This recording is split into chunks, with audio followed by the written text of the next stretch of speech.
welcome everyone to the deep dive. Today, I want you to just take a moment. Imagine settling completely into your own skin, really feeling that sense of belonging, like deep down.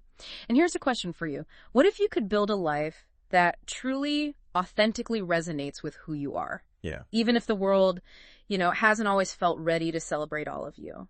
That's such a powerful starting point. Yeah. And today, we're really getting into a guide that offers, a potential path for that.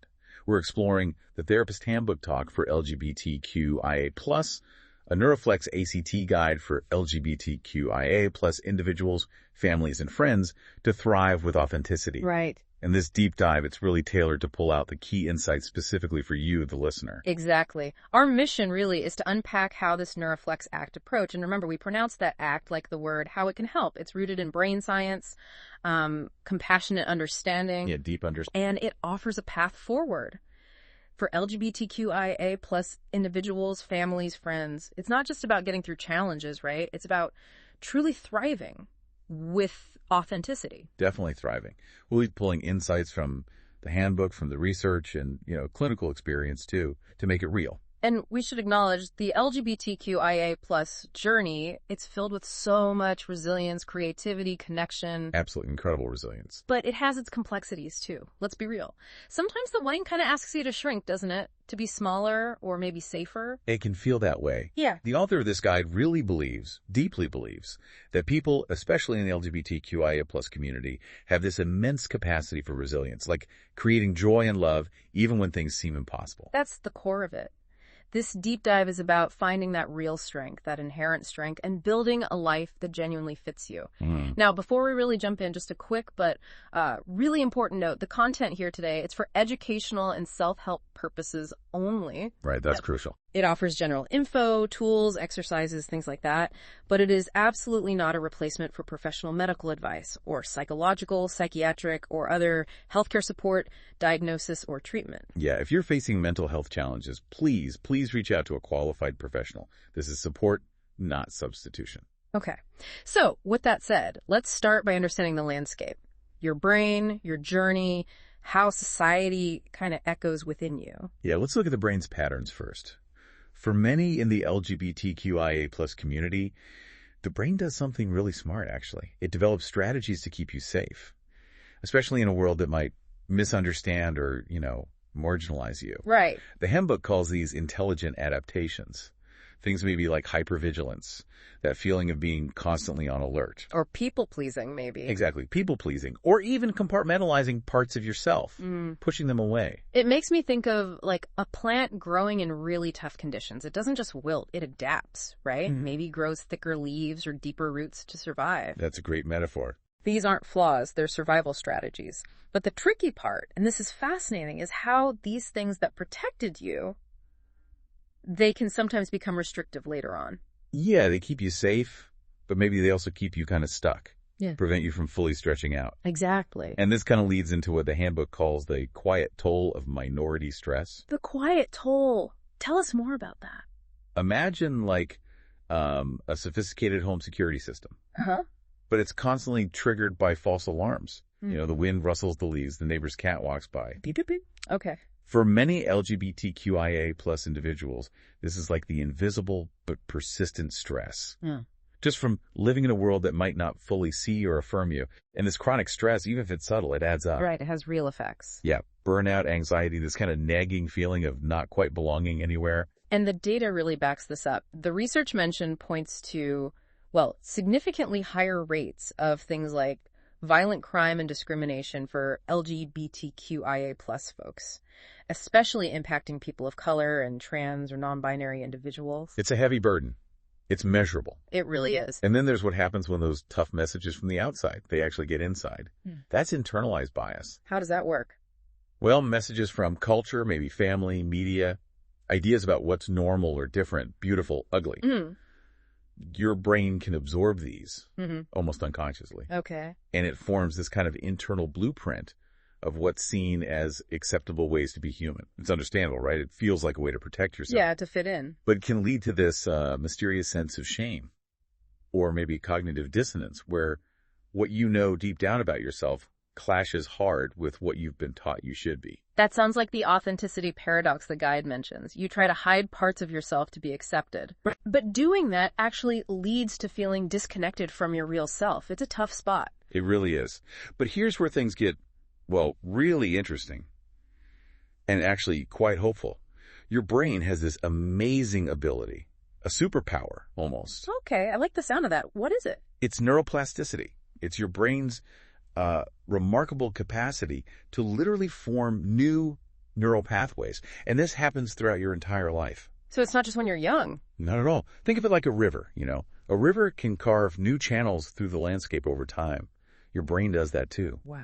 It means those patterns your brain developed, those protective strategies, they aren't set in stone. They can be updated. There's this principle. Neurons that fire together, wire together. I've heard that. It's not just catchy. It means every single time you practice a new way of thinking or responding, you are literally rewiring your brain, building new connections. Okay, so if the brain can change, how do we guide that change? How do we steer it towards, a more authentic, thriving life? Now that brings us right to the heart of it.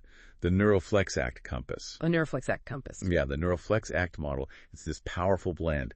It fuses acceptance and commitment therapy, remember pronounced ACT therapy, with insights from neuroscience and also somatic or body-based approaches. Interesting mix. And at its core, it's all about building what we call psychological flexibility. Psychological flexibility. What does that mean in practice? It means being able to stay present with whatever you're experiencing, even the uncomfortable stuff, the difficult thoughts, the painful feelings, and then consciously choosing actions that line up with your deepest values. What truly matters to you. Okay. And the handbook lays out 6 core skills that work together, like a compass, really, to help you navigate your inner world and create lasting change. All right, let's unpack this compass. Skill number 1 is start where you are, becoming a curious observer. What's the gist? The core idea is simple, but not always easy. It's tuning in, noticing your thoughts, your emotions, sensations in your body. But with curiosity, like, isn't that interesting? Rather than judging it or immediately trying to fix it. So less fighting with it, more just observing. Exactly. You create a bit of space, some psychological distance. Instead of getting totally sucked into a painful story your mind is spinning, you learn to watch it, like watching clouds drift by or noticing tightness in your chest without demanding it disappear right now. And there's neuroscience behind this. Oh, yeah. By consciously observing like this, you're actually teaching your nervous system it's safe to feel what you're feeling. It can help calm that fight or flight response. It's foundational. That does sound fundamental. Okay, so once you can kind of observe what's happening inside, what's next? Skill 2. Upgrade your perspective, normalizing your brain's messages. Right. This skill is about learning to hear your brain's, let's say, dramatic messages, which often come from past hurts or old, rigid beliefs, maybe even ideas you just absorbed from the culture, hand-me-downs, as the guide calls them. Mm-hmm. Hearing those messages without automatically buying into them as urgent facts. This is what ACT therapy calls cognitive diffusion. Yeah. Basically, separating your thoughts from reality. So just because I think something doesn't make it true? Precisely. Your brain can be like an overzealous security guard, sounding alarms left and right even when there's no real danger. Okay. The handbook suggests some cool techniques, like the silly voice protocol. You take a harsh, self-critical thought and imagine it being said in, like, a silly cartoon voice. Chuckles slightly. Okay, I can see how that might take the sting out. It really can. Or the thank you technique. Yeah. Thanking your mind for trying to protect you, even if the thought isn't helpful. Practices like these literally help loosen the grip of the limbic system, your brain's emotional center, and build more flexible neural networks. The big takeaway is, a thought is just a thought, not necessarily a command or a fact. I love that. A thought is just a thought. Okay, skill 3. Reclaiming the driver's seat. Training your focus. What's this one about? Well, our attention, it tends to naturally get snagged by threats, problems, what's wrong.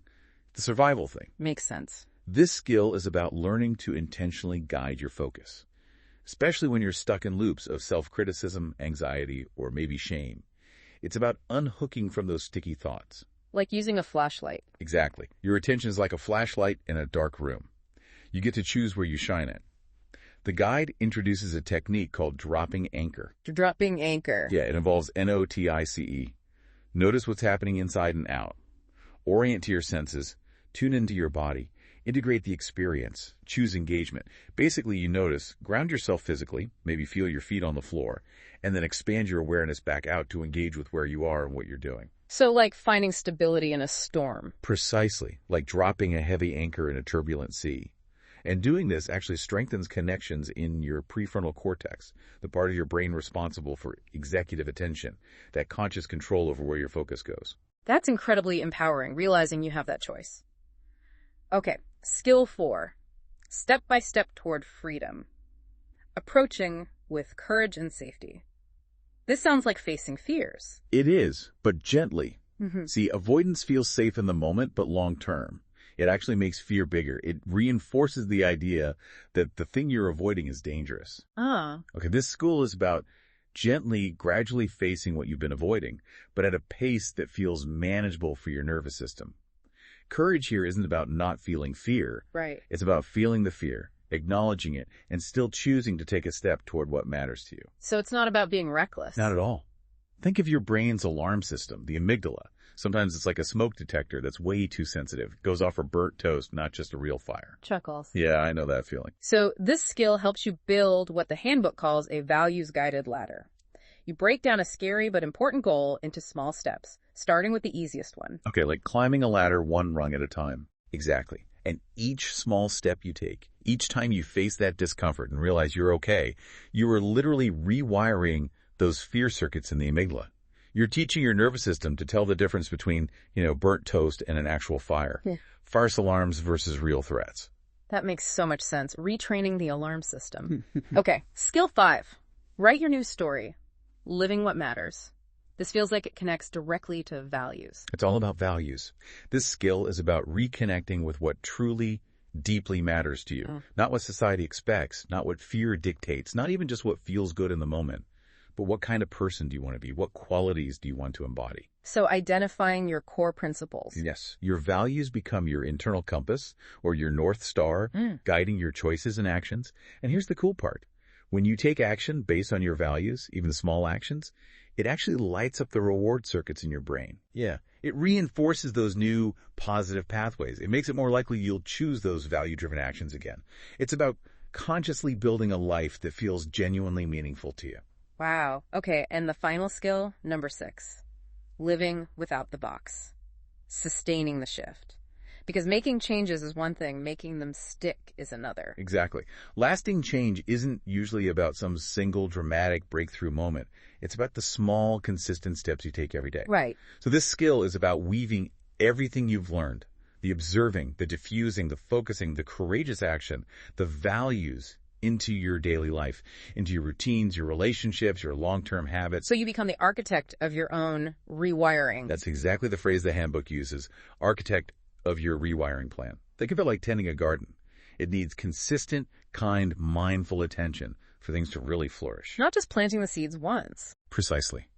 This ongoing practice actively builds and strengthens those new, flexible pathways in your brain. It ensures the changes you've worked so hard for actually become your new way of being, your new normal. Okay, this NeuroFlex ACT compass. It's really comprehensive. Now let's bring it down to earth. How do these skills actually apply to some of the real-world challenges LGBTQIA plus folks often navigate? Let's start with identity and coming out. Yeah, a big one. The handbook talks about knowing yourself and sharing that self as this often beautiful, but also potentially long and unfolding journey. It's not usually a single event. Right, not like flipping a switch. Exactly. It's more like gradually turning on a light that was always there. It involves a whole series of personal choices you make over time in different contexts. And it often comes with fears, right? Big fears sometimes, losing family, not being accepted. The guide calls it cognitive quicksand. How does NeuroFlex ACT help navigate that? It helps you relate to those fears differently. Instead of being completely swallowed by them, you learn to hold them alongside your hopes. The guide talks about holding both sides of the coin, the fear and the desire for authenticity. Okay, how? Well, skill 1, start where you are. That becomes your internal weather station. You notice the physical sensations, maybe a racing heart, tight chest when fear shows up. Just notice them. Skill 2, upgrade your perspective. That helps you see self-critical thoughts. What if they hate me? As just thoughts passing through your thought observatory, not facts, remember. Right, just thoughts. And skill 4, step by step toward freedom. That acts as your path builder. You figure out small, courageous steps you can take, aligned with your values, at a pace that feels right for you. Maybe it's telling one trusted friend first, testing the waters. That makes it feel much more manageable. Okay, let's shift gears slightly. Loving yourself without losing yourself, particularly navigating family and relationships. This can be so complex. Oh, absolutely. Family can be this real paradox, can't it? Where deep love might coexist with beliefs that don't fully align with who you are. Yeah. And what the handbook points out is that even subtle stress, maybe those awkward silences or comments like, well, I love you anyway, which sound accepting but can land hurtfully. Mm-hmm. Those things register as threats to the nervous system. Mm-hmm. They can activate what the guide calls old stories and schemas, those deeply ingrained patterns from our past that tell our brain how to interpret things, often based on old hurts. So how does NeuroFlex ACT help you stay grounded in those moments? It helps you navigate with both compassion for yourself and maybe even for them, and strength. That idea of psychological flexibility comes back in. It's about being like a gracious host to all your emotional visitors, even the really uncomfortable ones like hurt or anger. You don't have to kick them out immediately. Exactly. The handbook uses this powerful yin-yang image. It says pain and your deepest values are not mutually exclusive. They coexist. You don't need to wait until all the pain is gone to live a life that matters. You can hold both. Hold both. Yeah. And to understand this better, the guide brings in some helpful concepts like parts of you from internal family systems or IFS therapy. The idea that we have different parts inside, maybe a scared part, an angry part, a hopeful part, that all feel differently about these complex family situations. Okay. And it also mentions polyvagal theory, which helps us understand how our nervous system shifts between states feeling safe and connected, social engagement, feeling mobilized like fight or flight, or feeling shut down like freeze. Understanding these states helps make sense of our reactions in real time during difficult interactions. That's fascinating, knowing why you feel that sudden urge to flee or shut down. Exactly. And it also highlights co-regulation, how a calm, supportive presence from someone else can actually help settle your nervous system. That really underscores the importance of support. Okay, what about the workplace and social worlds? How do we thrive there? Yeah. Here, LGBTQIA+ individuals often deal with what the handbook calls invisible taxes. Invisible tax. Yeah, think of the constant effort involved in code switching. Filtering what you say, adjusting how you act, constantly monitoring yourself and others' reactions. It sounds exhausting. It is exhausting. The guide calls it an exhausting daily ballet. And for folks who are also neurodivergent, it can be like double masking, trying to fit neurotypical and heteronormative or cisnormative expectations. It's like having, a dozen apps running in the background all the time, draining your energy. Wow. And then there are microaggressions. How does the guide talk about those? It uses a really apt metaphor. Tiny, almost imperceptible paper cuts. Yeah. One might not seem like a big deal, but they accumulate. Over time, they become this significant festering wound. This can lead to what's called identity inflammation, and it makes your threat detection system, your neuroception, super sensitive. So you're constantly scanning for danger. Pretty much. Yeah. Your nervous system gets wired to expect potential slights or exclusions. But the good news is NeuroFlex ACT, along with principles from things like pain reprocessing therapy or PRT. Yeah, pain reprocessing therapy focuses on helping the brain reinterpret signals, often pain signals, as non-dangerous. Similar principles can help you unlearn that deep-seated equation. My authentic self equals threat. So it's about decoupling authenticity from danger. Exactly. The goal isn't necessarily to be completely unguarded in every situation that might not always be wise or safe. It's about gaining the flexibility to choose consciously how you show up, rather than just reacting automatically based on old fears and patterns. It's like updating your internal software. Updating the software. I like that. Okay, this all leads perfectly into the power of support.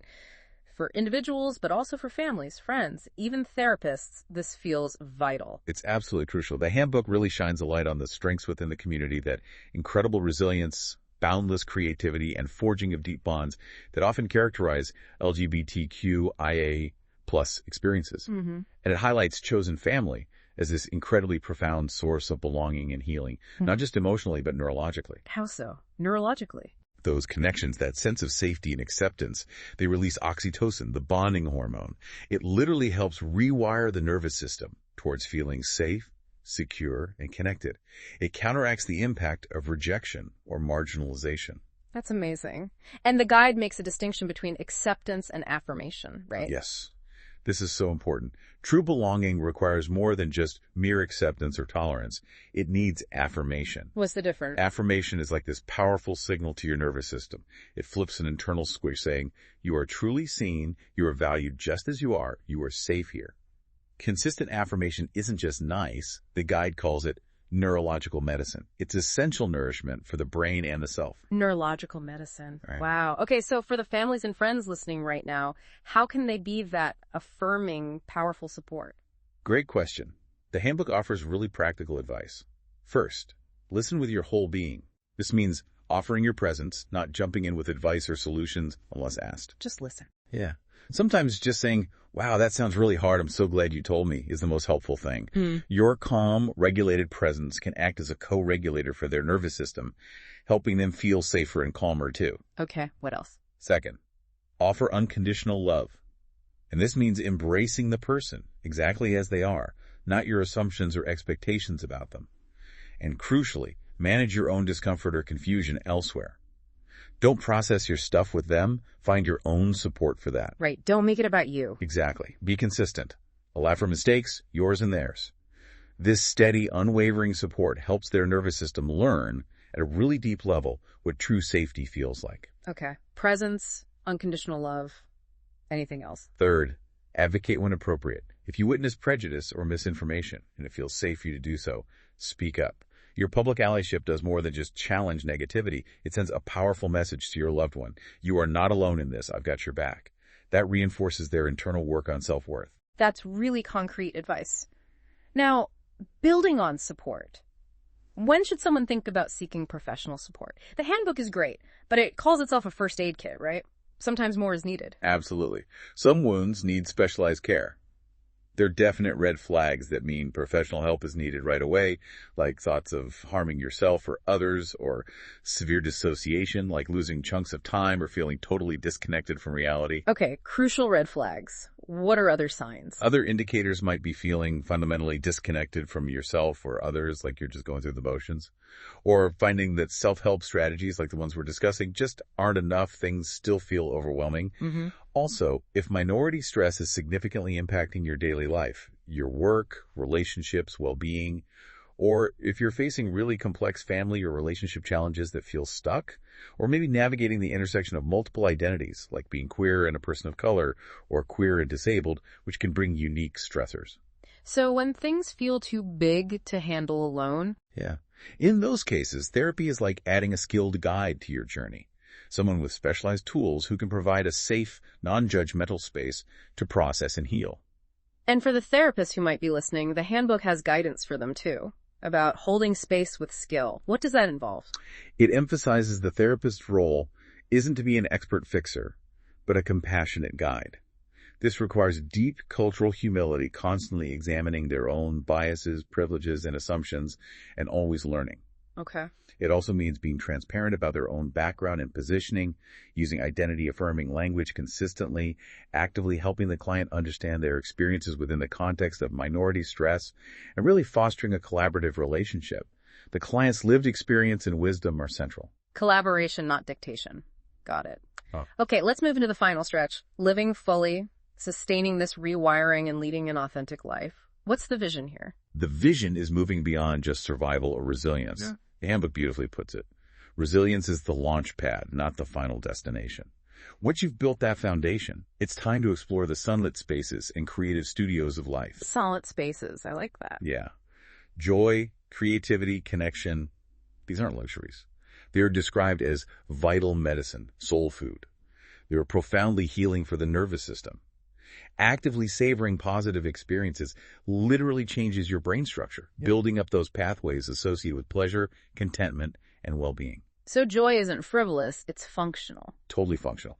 And the guide specifically highlights queer joy as a powerful, even defiant act of authentic living. A defiant act? How so? In a world that might try to pathologize or diminish queer experiences, intentionally cultivating and celebrating queer joy is an act of resistance and self-reclamation. And things like creative expression, playfulness, they can actively counteract the effects of having had to suppress parts of yourself. They improve brain function, build new connections, release those feel-good neurochemicals. And community plays a big role here, too. Huge.